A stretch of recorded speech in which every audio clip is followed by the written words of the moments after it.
ఇది ఫేస్బుక్ లో పోస్ట్ అయిన ఒక వీడియో. ఇది నిజమో యాక్ట్ చేసిందో మాకు తెలీదు. నిజం కాదని వదిలివేయలేకపోయాం.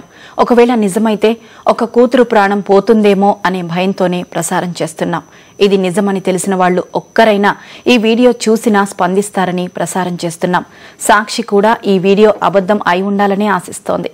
ఇదే నిజమైతే ఏ తండ్రికి ఈ రాత్రి నిద్ర పట్టదు. ఏ కుటుంబం ఈ మాటలు విని తట్టుకోలేదు. ఇది నిజమే అని తెలిసిన వారు వెంటనే స్పందించండి. ఇది అబద్ధం అని తెలిస్తే వెంటనే సాక్షికి సమాచారం ఇవ్వండి. ఈ వీడియో ప్రసారాన్ని ఆ క్షణమే ఆపేస్తాం. If you are looking at this video, Dad, this is a message for you. నేను పుట్టినప్పటి నుంచి నాకు మీరు తప్ప ఎవరు ఎక్కువ కాదు నాన్నగారు. మిమ్మల్ని నమ్మినంతగా, మిమ్మల్ని ప్రేమించినంతగా నేను ఎవరిని ప్రేమించలేదు. మీరు చెప్పినవన్నీ కరెక్టే అనుకుని నేను ఎప్పుడు నడుచుకుంటూ వచ్చాను నాన్నగారు. ఈ అబ్బాయి కరెక్ట్ అన్నారు, విన్నాను. నీకు నచ్చితేనే ఓకే చెప్పు అన్నారు. నాకు నచ్చలేదు, నేను ఓకే చెప్పలేదు. మరి ఎందుకు నాన్నగారు నాకు హెల్ప్ చేస్తానని చెప్పి వెనకాడిపోయారు? వాడు నన్ను కొడుతుంటే మీకు నా గొంతు వినిపించలేదా? పక్క రూమ్లోనే ఉండి వాడు నన్ను ఆడుకుంటుంటే మీకు వినిపించి ఏమీ చేయాలనిపించలేదా? నేను కింద పడిపోతే బాధపడిపోయేవాళ్ళు కదా. ఇక్కడ మాత్రం నా ఒళ్ళు కన్నా, నా హెల్త్ కన్నా, నా హ్యాపీనెస్ కన్నా మీకు ఆ 10 మంది మధ్య పరువే ఎక్కువైపోయిందా?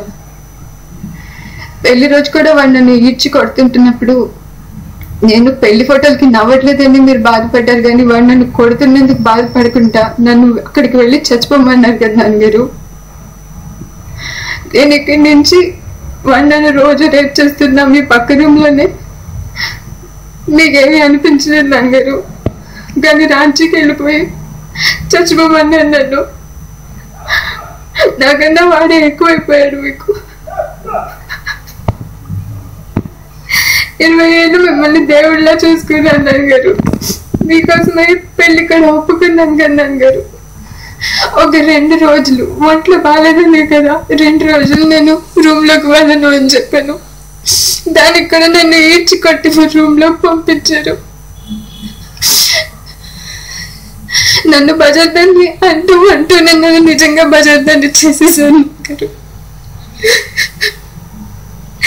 నాకు మళ్ళీ ఒక ప్రాబ్లం లైఫ్. చూసారుగా ఈ వీడియో. ఫేస్బుక్ లో ఉన్న ఈ వీడియో నిజమా అబద్ధమా అన్నది పక్కన పెడితే ఒక మహిళకు ఇంత కష్టం వస్తే మాత్రం చలించని వారెవరూ ఉండరు. అందుకే ఇలాంటి కష్టం ఈ మహిళకు రాకూడదని, అలాంటి కష్టమే వస్తే ప్రతి ఒక్కరూ స్పందించాలన్న ఉద్దేశంతోనే ఈ వీడియోను ప్రసారం చేస్తున్నాం. వీడియోలో ఈ మహిళ ఏమన్నారో మరోసారి చూద్దాం. If you are looking at this video, Dad, this is a message for you. నేను పుట్టినప్పటి నుంచి నాకు మీరు తప్ప ఎవరు ఎక్కువ కాదు నాన్నగారు. మిమ్మల్ని నమ్మినంతగా, మిమ్మల్ని ప్రేమించినంతగా నేను ఎవరిని ప్రేమించలేదు. మీరు చెప్పినవన్నీ కరెక్టే అనుకుని నేను ఎప్పుడు నడుచుకుంటూ వచ్చాను నాన్నగారు. ఈ అబ్బాయి కరెక్ట్ అన్నారు, విన్నాను. నీకు నచ్చితేనే ఓకే చెప్పు అన్నారు. నాకు నచ్చలేదు, నేను ఓకే చెప్పలేదు. మరి ఎందుకు నాన్నగారు నాకు హెల్ప్ చేస్తానని చెప్పి వెనకాడిపోయారు? వాడు నన్ను కొడుతుంటే మీకు నా గొంతు వినిపించలేదా? పక్క రూమ్లోనే ఉండి వాడు నన్ను ఆడుకుంటుంటే మీకు వినిపించి ఏమీ చేయాలనిపించలేదా? నేను కింద పడిపోతే బాధపడిపోయేవాళ్ళు కదా. ఇక్కడ మాత్రం నా ఒళ్ళు కన్నా, నా హెల్త్ కన్నా, నా హ్యాపీనెస్ కన్నా మీకు ఆ 10 మంది మధ్య పరువే ఎక్కువైపోయిందా?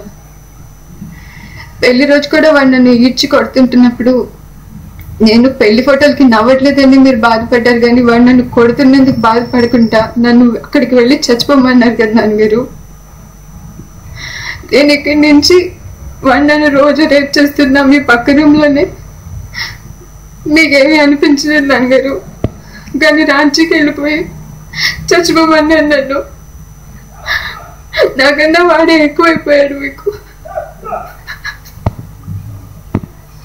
20 ఏళ్ళు మిమ్మల్ని దేవుళ్ళ చూసుకున్నాను నాన్నగారు. మీకోసమే పెళ్లి కూడా ఒప్పుకున్నాను కదా నాన్నగారు.